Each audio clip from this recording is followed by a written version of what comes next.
So at the end of season 2, we have a bit of a shocker because one of our leads that the fans like a lot gets smoked, or at least we think he gets smoked. Uh, that's certainly what Beth is hoping.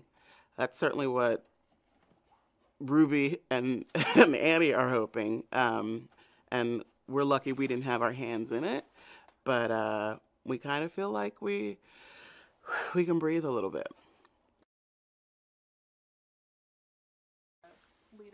So at the end, after the big scene with Rio and Beth and Turner, we end the season with Beth coming up with a plan where we control the whole money laundering, money making and money laundering.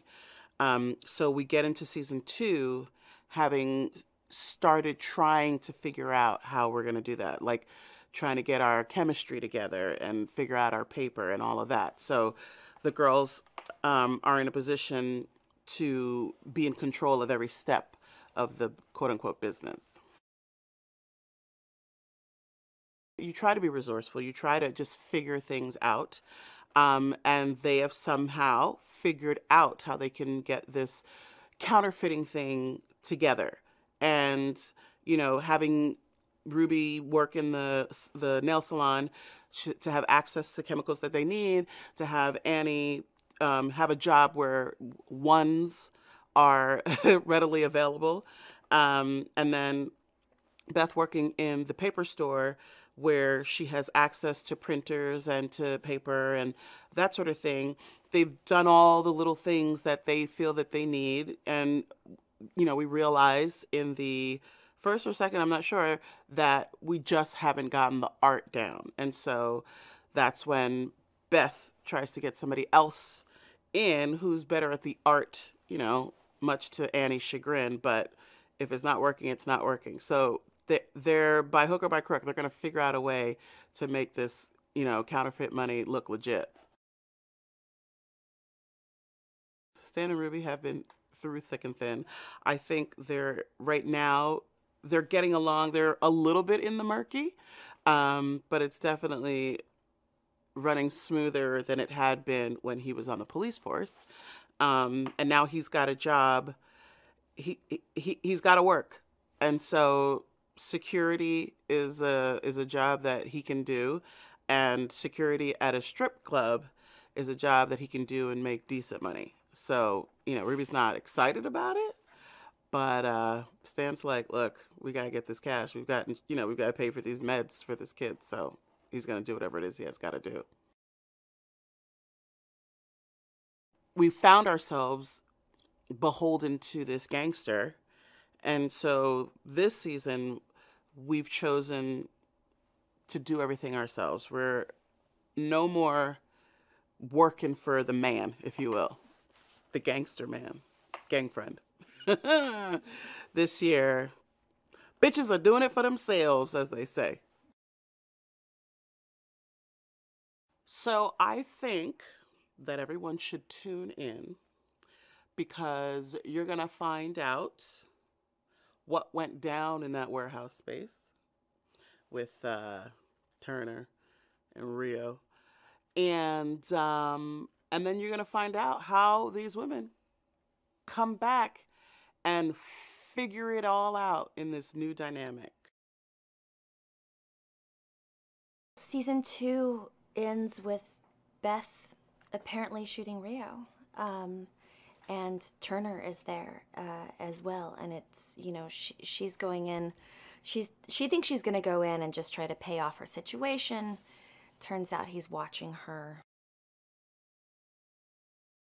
The one person who was watching her and tearing her down and setting her up over and over and over and playing mind games with her is now out of the picture. So instead of sort of trying to clean up her life and go back to normal suburban life, Beth decides to start her own empire. And this is her opportunity to start from the bottom and work her way up, and she decides to make that choice.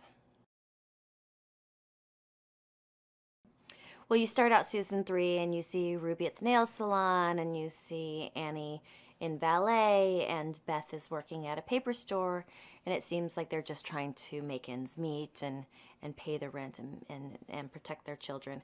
And then you realize very quickly that all of these jobs contribute to their counterfeit money making. And they're all drawing from their daytime activities to come in and pull their forces together. Trust is one of the main topics that we approach, and I think a lot of it has to do with these women trusting one another, and about families and who you can trust, and what you would burden someone with too, the sort of the things that you protect people from as well. Well, I think Beth's changed quite a bit from season 1. Season 1 was sort of her being just blown away by the idea of going to this crime world, outraged in a way, but seeing it as the only way out of her scenario. A one and done, we robbed this grocery store, we're out, we've taken care of our problems. Season 2, we found her struggling with the fact that she was good at it, and enjoying it a little bit, and that it was quite sexy to her, and getting her power back and discovering what that meant. These women were in too deep from the pilot of this entire show.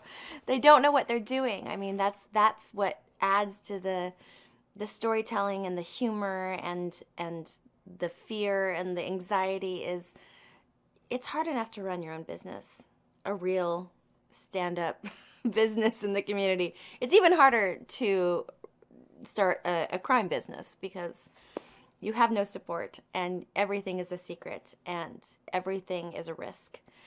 So these women are in over their heads. They're so deep now. I don't know how they could ever come back. But I think that's the thing, is that they teeter on the idea that they could. They always feel like, oh, we're just around the corner from just being normal moms. I think these women are incredibly relatable. They're not running around with criminals on the dark web. They don't know, all these terms and things, they don't even understand what they mean. So they have to use things like the nail polish that they know, and the woman down the street who studied graphic design, and this is the world that they run in. And they haven't been invited into that other world. They are not welcome in that other world. So they have to accomplish the same sort of things in their own homes.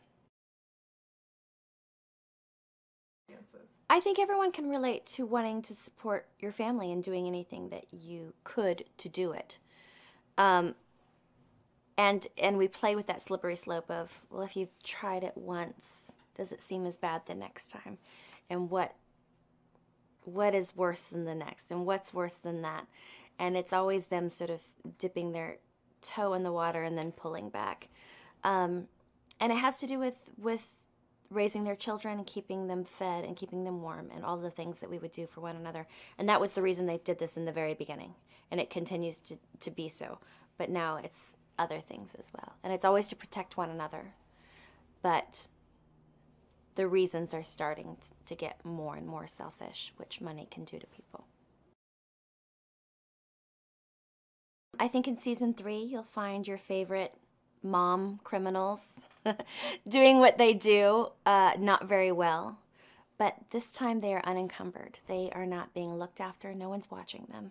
They can start fresh. And instead of going back to their normal lives, they decide to create their own crime empire by themselves. So when we last saw the Good Girls, Beth had a firearm, and I know Turner was in the room and Rio was in the room. I think she had it pointed at Rio, and I think she let off.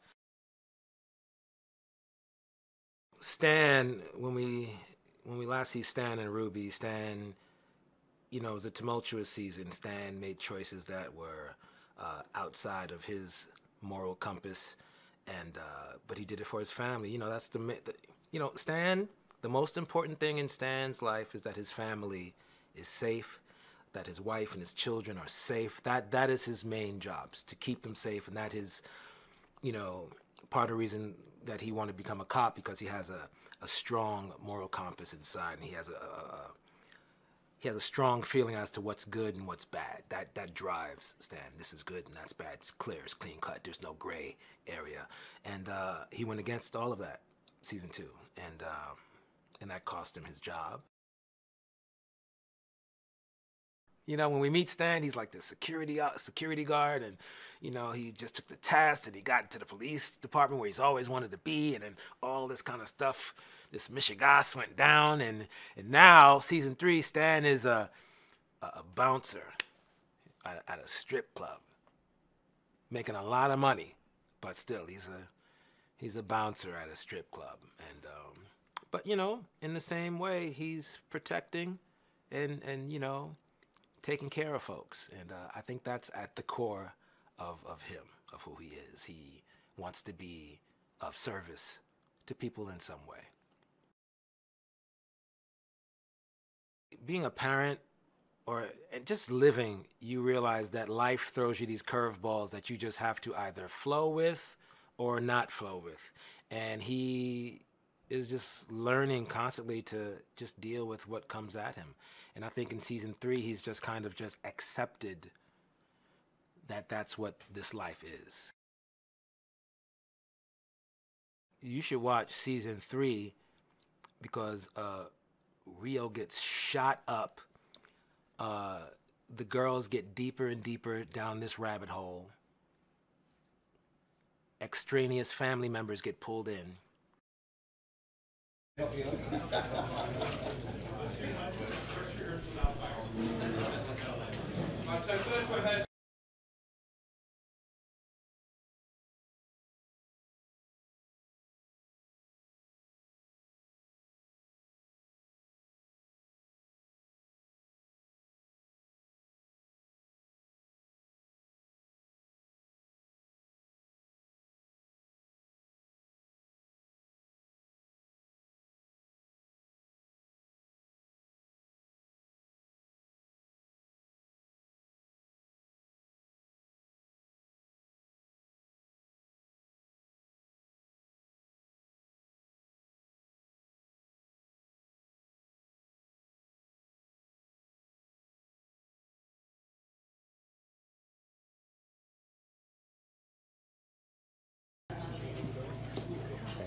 So the end of season 2 ends on a pretty incredible cliffhanger. I mean, season 1 ends on a pretty, which my character got shot, and I actually made it to season 2. We don't know what's going to happen with Rio. I mean, I know. I mean, that's the best part about being me is I've read all the scripts, so I know exactly what happens, but I'm not telling. So it's fun. I mean, that is one of the great things about the show. One of the great things about the show is you're able to tell these stories in such a way that there's really high comedy and really high drama, and I think that's what makes the show so rich. At the top of season 3, I think that Dean and Beth's current relationship status is ever growing. Season 1 and season 2, my character plays this sort of buffoon who is a lovable loser. And as time in the show progresses, my character sort of meets her in partnership. And now in season 3, they have a deeper sense of togetherness and they're working on their relationship. I think it mirrors like a real relationship, right? They're finding themselves in a different place. So at the center of the story are these 3 women who continually make the choice to lean into a life of crime. And I think that while it's on the outset, you look at it, you're like, well, that's crime. That's not good. That's bad. There's an element there's a heroic nature to these women that they will do anything they can to satisfy and save their families. You know, and in desperate times, it calls for desperate measures. And all 3 of these women and all 3 of these families are in these circumstances that by any means necessary to get to the next day. And I think there's something ultimately very heroic about that. I think people should tune into season 3 because I think that, first of all, you have to figure out if Rio's dead Hello, Rio is the most handsome man on TV. Don't you want to know if he's dead? I personally hope he is, but I'm not going to tell you if he is or not. And then look, I think the great thing about the show this year is that they're deepening the characters. They're these people that you've grown to love over season 1 and season 2. We now have, you may not know this, but we have 16 episodes where last year we only had 13. And the story's deeper and it's richer and it's better. And we all now know the characters and the writers know the story. And we're really, really excited about where this season's going this year. So you should for sure check out Brio and see what happens. And by the way, if you haven't seen the new hashtag, it's Beansy. Beth and Dean, that's Beansy, which is way sexier than Brio. Just saying. The opening of season 3 is all about kind of, it shows them all in their new different jobs, and you don't really know why, and you don't really understand what they all pertain to, and they're all sort of benevolent enough, you don't really think much of it, and then you figure out, okay, Annie's a valet person because she's actually getting all these $1 bills, and you figure out Ruby is doing nails because she's using the acetone and the stuff and the paperwork, and all of it is sort of because they're creating this counterfeit money, which is, and they need all of those different elements to put it together and actually get this done themselves. So it's actually pretty ingenious, and I just think it's cool. I love how it sort of builds into this first episode where you don't even really know what's going on until you sort of see all the pieces come together a little ways in. And I think that's, where we really have our strengths, is just sort of seeing, oh, that's how it happens. That's how it works. You get this peek into the criminal world that maybe you just assume, oh, who knows how they make counterfeit money, but you actually kind of get to see, this is how you do it, and anybody can do it. Not that you should, but you could. But don't. Please. We don't want you to at NBC. I think in general, kind of Annie, where we find her is, she's sort of at a little bit of a turning point. She allowed herself to be vulnerable and have, which I don't think she does very much, and have this relationship at towards the end of the last season. And I think it really became something meaningful for her. And, she let him into her life and her child's life and all this stuff. And I think obviously, he was not being completely honest. And I think that was really devastating for her.